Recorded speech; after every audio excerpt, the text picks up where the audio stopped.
Hello and welcome to Euronews Tonight, our top stories. Remembering David Sassoli. The European Parliament in Strasbourg bids farewell to its late president, who died unexpectedly last week. Pressure is mounting on beleaguered Boris Johnson over the Partygate revelations as the British Prime Minister tries to move on. Ex-President Petro Poroshenko returns to Ukraine to face court on treason charges he dismisses as fabricated. He could face 15 years in prison if found guilty.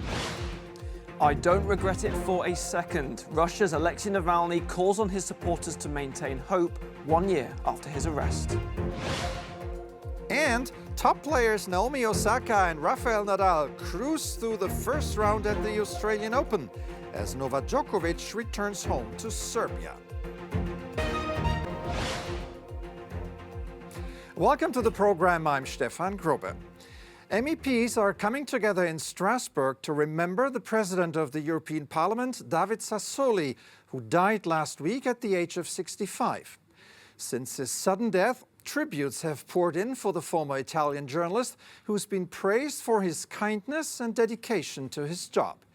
EU Council President Charles Michel will speak. Commission President Ursula von der Leyen was due to address the gathering too, but has had to return to Brussels over a COVID scare.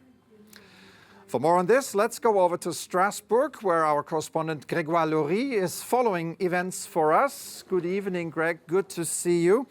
So you're at the European Parliament. Describe the atmosphere for us. There is the memorial today and the election of the new president tomorrow. Is it business as usual? Hi, Stefan. No, we can't say it is business as usual.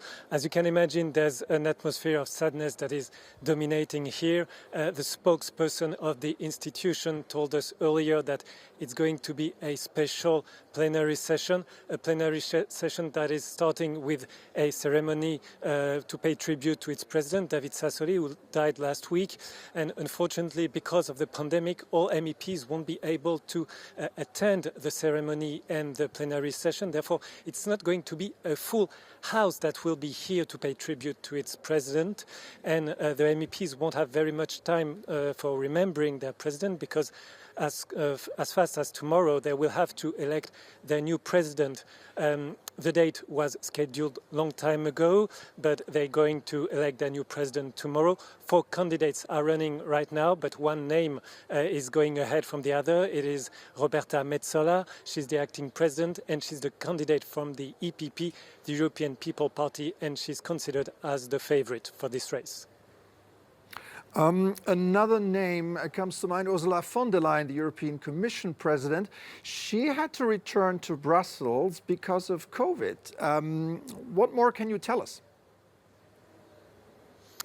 Indeed, Ursula von der Leyen won't be able to attend, but there are other high-profile public figures that are attending to the ceremony. The former Italian Prime Minister and former MEP Enrico Letta, he's going to give the eulogy to for his friend David Sassoli. The European Council President Charles Michel will pay tribute. He will be followed by the French President Emmanuel Macron, who's going to talk on behalf of the French presidency of the EU, but there will be also other leaders attending the ceremony, prime ministers from Italy, Greece, Malta, Luxembourg, Croatia, and also 6 presidents of member states' parliaments will pay tribute to David Sassoli and to show their support to David Sassoli's wife and children who are here in Strasbourg to remember their relative.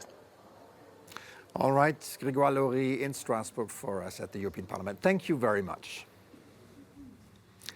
David Sassoli's 2.5-year term as European Parliament President was coming to an end before his sudden death. MEPs now have to select his replacement, which they'll do on Tuesday. Shona Murray looks at some of the candidates in the running. The European Parliament is electing its new president remotely amid the continued threat of COVID-19 infections. Maltese MEP Roberta Metsola is almost certain to be chosen to replace David Sassoli during Tuesday's vote.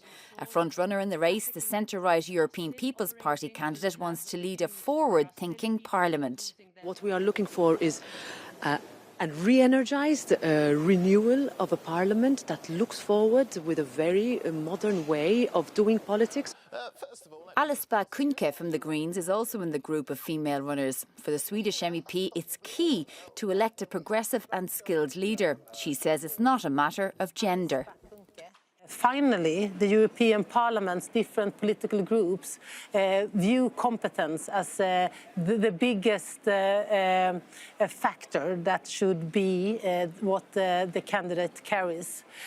So I'm very proud to be one of the competent persons, and we happen to be several women among the candidates, and that's great. Among other candidates from smaller groups is Spanish MEP Sira Rego, representing the far-left group. She claims she's running in a symbolic way, but with a wider purpose.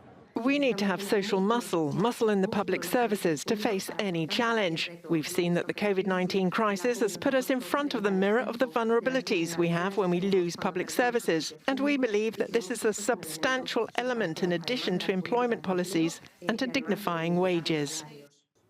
Polish MEP Kozma Slodowski from the European Conservatives and Reformists is challenging the three women. He told Euronews rule of law is one of the priorities close to his heart. We are talking about rule of law in Poland, for instance, or in Hungary. But if we are here in the Parliament doing all according to rule of law, in my opinion, not. David Sassoli, the outgoing European Parliament president, died last week. His death came just a few days before completing his 2.5-year mandate and ahead of the election for his successor. Shona Murray, Euronews, Brussels.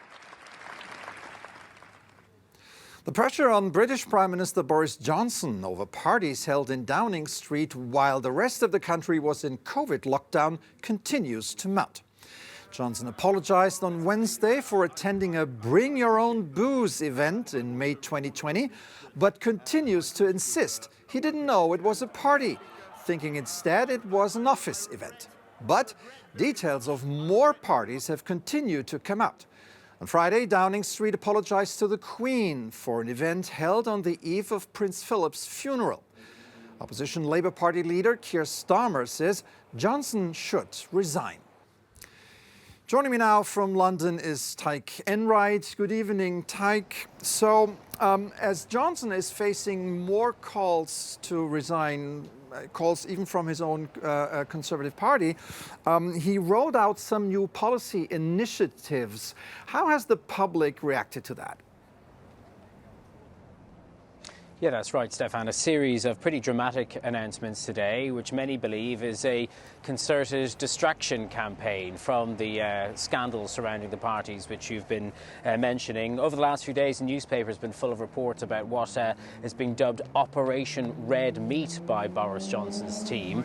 Now, Downing Street has denied that that's what's happening, but many would say that the proof is in the very nature of the announcements themselves. Populist policies designed to appeal to that right wing of the Conservative Party and bring them back on side. Example number one, an announcement to have the Royal Navy deployed to manage the situation with people crossing the English Channel in small boats to seek asylum, something which right-wingers have been calling for a long time. And on the same day, an announcement that the state broadcaster here, the BBC, will no longer be funded by the TV licence, that form of indirect taxation after the year 2027. That has also been a long time issue of contention for right-wingers here.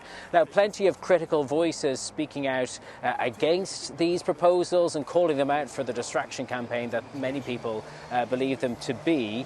I have to say, not a lot of the usual people you would expect to be supportive of such measures actually speaking in support of them today, apart from government spokespeople themselves. Meanwhile, there's also a poll of grassroots members of Boris Johnson's Conservative Party, ordinary members, which show that 40% of them want Boris Johnson to resign. Now, perhaps that's because these right-wing policies haven't had enough chance to catch on with the general public, or perhaps it's because the public won't be won't be distracted by them.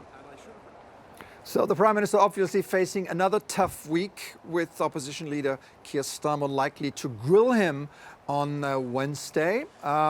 What can we expect? Well, certainly Keir Starmer last week went for the jugular, playing his trump card by calling for Boris Johnson to resign. It might be a little trickier for him this week because subsequently we've also had photos distributed of him enjoying a beer with colleagues in a constituency office around the same time as that infamous May 20th party for which Boris Johnson apologised. Now, Keir Starmer says that in his case, and unlike Boris Johnson's excuse, it was actually a work event and he has nothing to apologise for. That said, I wouldn't expect it to hold him back when it comes to his next opportunity to grill Johnson in the Parliament behind me here. It certainly does, though, give Boris Johnson some ammunition in response. But of course, as you mentioned, since that last session, we've heard about 4 additional parties, not least those 2 the night before the Duke of Edinburgh's funeral, for which Downing Street has apologised to Buckingham Palace. And of course, at the rate they've been coming, many people are expecting there could yet be more revelations, and certainly Boris Johnson is facing a very nervous wait between now and whenever it is that that civil servant that he's appointed to investigate all these parties comes out with her report. It might be at the end of this week, it could be the end of next week, maybe we'll have to wait even longer, we don't know, and we're waiting to see if she points the finger of blame at Boris Johnson himself. But many, even members of his own party, have already made up their own minds and they've called on him to resign. Stefan? All right, Taiken, right there in London. Thank you for these updates. Ukraine's ex-president Petro Poroshenko has appeared in court in Kiev on charges of high treason. Authorities are deciding whether to place him in pre-trial detention. Poroshenko addressed supporters who were outside the court. He told them he had returned to help protect his country from a possible Russian invasion, despite the risk of arrest. The charges come amid heightened tensions with Russia over its troop buildup along Ukraine's eastern border. Russian opposition leader Alexei Navalny has called on citizens not to be afraid as he remains imprisoned near Moscow. On the first anniversary of his arrest, Navalny said he does not regret his actions for a second. Matthew in the Cube has more. It was exactly 12 months ago that Russia's opposition leader Alexei Navalny returned to Moscow from Germany after spending months recovering from a poisoning that he blames on the Kremlin and Russian President Vladimir Putin. He was detained upon arrival and then sentenced to 2.5 years in prison on a fraud charge that he says is politically motivated. Since then, his detention has generated international condemnation and increased European Union sanctions on Moscow. But at the same time, Russia has also stepped up its crackdown on independent media and opposition activists, forcing many prominent figures into exile. Well, 1 year after his arrest, Navalny said in an Instagram post that he does not regret his actions for a second and called on Russian supporters not to be afraid. He accompanied this message with a photo of himself in prison uniform alongside his wife, Yulia. And this is how Navalny continues to communicate from prison, with official messages posted on social media by his team. And he does continue to generate international attention. Today, Germany's foreign ministry once again called for Navalny's immediate release. And Amnesty International also urged Russia to end brutal reprisals of Navalny's supporters. The closest allies of the Kremlin critic have also been voicing their support on social media, with many suggesting that January the 17th could go down in history as the beginning of the end for President Putin. For now, though, Stefan, Navalny continues to remain incarcerated in a Russian prison, and he himself said on Instagram he doesn't know if he will ever be freed. Novak Djokovic, the world's #1 male tennis player, has landed back home in Serbia after losing his Australian visa battle over the fact that he is unvaccinated. The fate of Djokovic was played out over 2 weeks as he was held in detention, then released, only to then have the Australian immigration minister revoke his visa and order his deportation. He arrived to supporters in Belgrade earlier. Djokovic could be banned from Australia for 3 years. Well, the latest from Belgrade Airport, editor-in-chief at our Euronews Serbia service says it was a warm welcome for the tennis star. A huge crowd of reporters and the Novak Djokovic fans were waiting for him at the Belgrade airport. He dodged all of them and left through another exit, but it did not stop people from cheering Novak, Novak. So the passions are still running high about this case, have been for days. Novak has always been the hero of the Serbian nation, and now probably more than ever, because even those people who in the previous period were critical of his life choices, views and the lifestyle are now saying that what happened to him was not right. Overwhelming majority of the Serbs are supportive of him. There's a public outpour of affection and of support. A lot of signs in Belgrade, including on the highest building in the city, which was last night illuminated with support messages for Novak. And everybody is blaming Australian government for what happened and saying that internal Australian politics played the key role in the development in Melbourne. I think that it's a shame that what happened to Novak, that they sentenced him for freedom of choice and speech, and I think that only happens in the Orwell's books, not in the real world, but I was wrong. And I think, I don't know his next steps. I hope that he will find a way to play at the other tournaments while having his freedom of choice to take the vaccine or not. I think it's his own fault, the fault of his team. He has unprofessional people working with him. I'm amazed that the man of the world, such as he is, does not know what a responsibility it is to fill in a form and sign it. Pandemic is a serious thing, and they're all on the brink of their nerves. We probably cannot comprehend the level of responsibility they attach to it. So Novak is at the moment in Serbia, and we're all waiting to hear what are his further plans. While Novak Djokovic spent the last few hours on a plane, for the rest of the Australian Open players in Melbourne, it was game on. They started off their campaigns to make it through to the second week of the first Grand Slam of the year. To discuss that and what's to come, we're joined by sports editor Andy Rubini. Good evening, Andy, and thanks for coming on. So there were some strong performances of some serious title contenders. What were the highlights for you? Well, let's start with the local favourite Ashley Barty, who completely dominated Tsurenko in just 54 minutes at the Rod Laver Arena.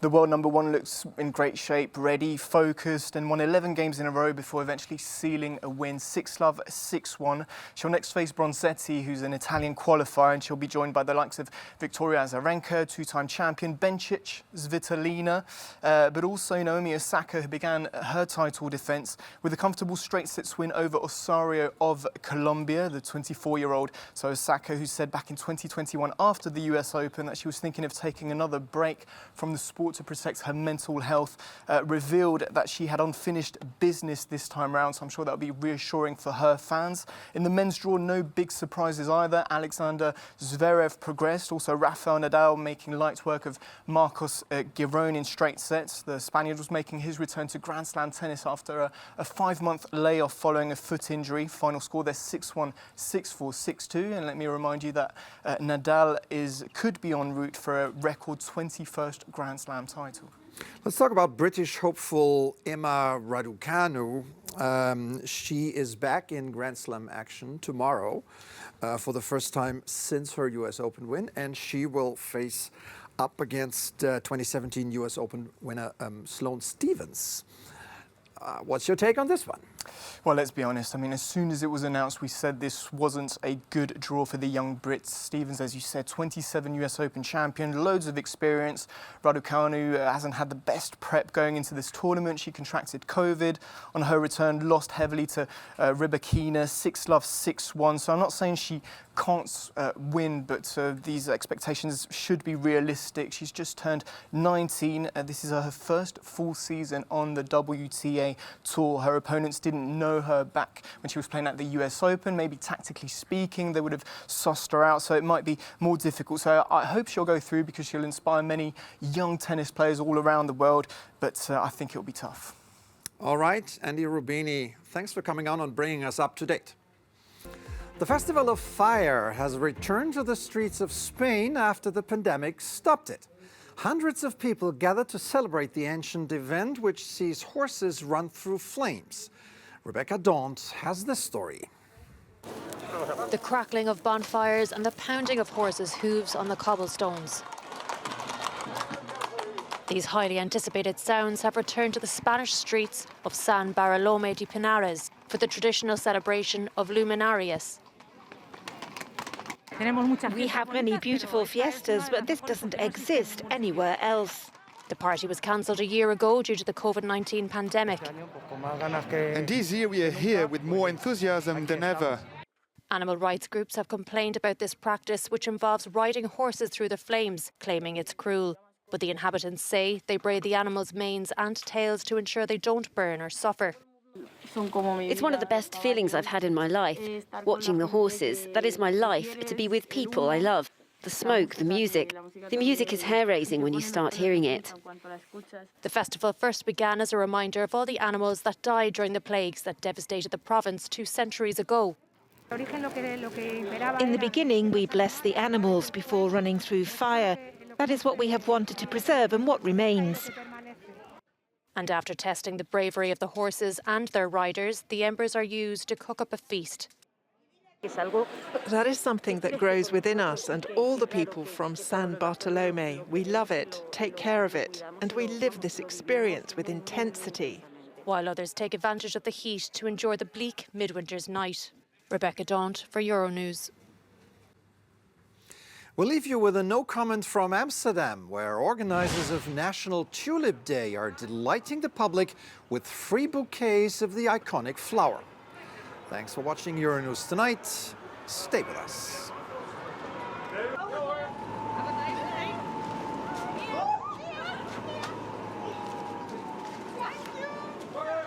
Ja, beter gooien. Nou, beter gooien, beter vangen.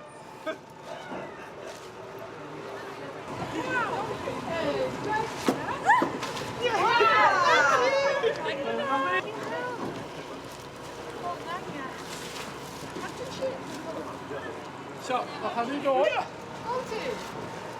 Hoofd. Kijk om je hoofd.